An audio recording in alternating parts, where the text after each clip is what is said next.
Petite chenille bien tranquille cherche une brindille pour t'y accrocher. Petite chenille aussi fragile, va tisser ton fil pour t'y cacher. Pour faire la chenille, tu vas avoir besoin soit de papier de couleur, soit d'une feuille blanche qu'on va colorier. Donc si je prends les papiers de couleur, je vais avoir besoin de quelque chose pour tracer un cercle.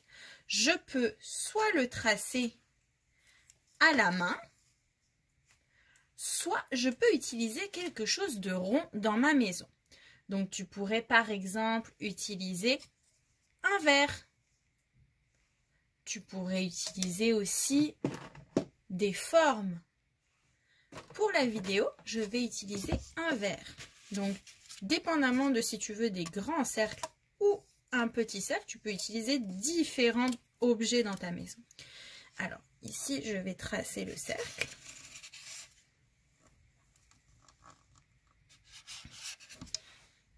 Voilà. On va faire ça sur une autre couleur.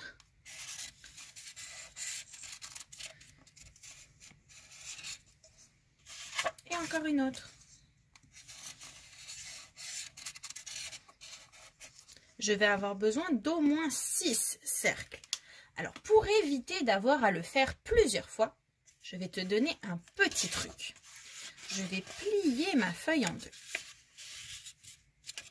En pliant la feuille en deux, quand je vais découper, les deux côtés de la feuille vont être un cercle.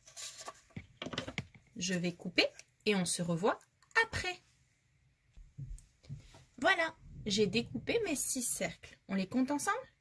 1, 2, 3, 4, 5 et 6. Pour terminer mon bricolage, je vais avoir besoin d'une feuille sur laquelle coller mes cercles. Donc, je prends une autre feuille et je vais coller mes cercles comme ça. Alors, je prends de la colle.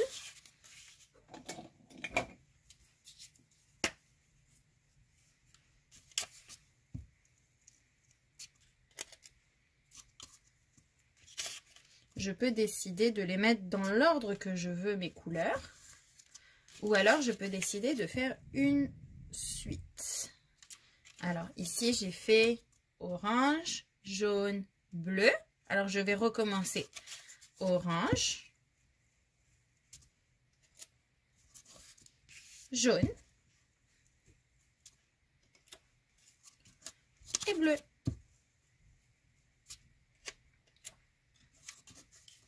Alors, maintenant que j'ai fait ça, je vais faire les détails de la chenille.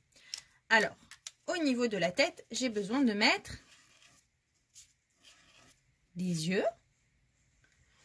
Je peux aussi mettre une bouche qui sourit et un petit nez. Ensuite, je vais pouvoir lui rajouter des antennes.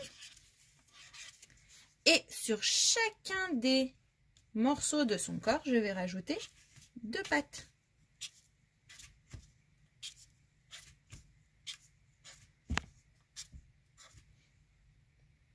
Et voilà une petite chenille.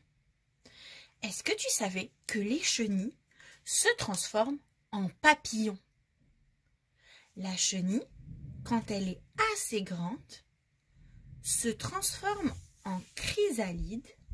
Elle forme un cocon autour de son corps et elle se met dans une branche ou sur une feuille et elle pend la tête en bas. Quand elle est prête et qu'elle a fini sa transformation, elle va sortir en beau papillon. Alors ce que je vais faire, c'est que là on a fait notre chenille. Je vais te dessiner les étapes suivantes de la vie de la chenille. Donc sur une branche d'arbre,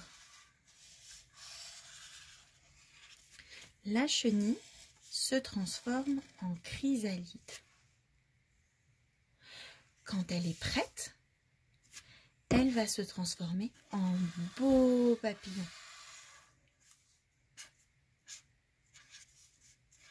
Donc on peut retrouver ses beaux yeux, son nez, sa bouche. Et on va lui faire de belles ailes.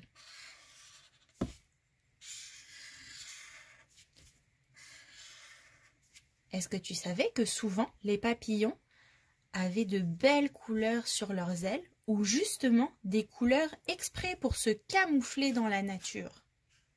Donc moi par exemple, je vais colorier avec de belles couleurs et je vais faire la symétrie entre les ailes. Ça veut dire que je vais faire pareil d'un côté et de l'autre. On se revoit après le coloriage. Et voilà. Donc le papillon pond des petits œufs qui vont se transformer en chenilles, qui vont former leur chrysalide pour sortir et devenir un beau papillon. Ça s'appelle le cycle de vie du papillon. Je t'invite à toi aussi faire ta chenille. Envoie le résultat à ton professeur, il sera très heureux de le voir. Bye bye.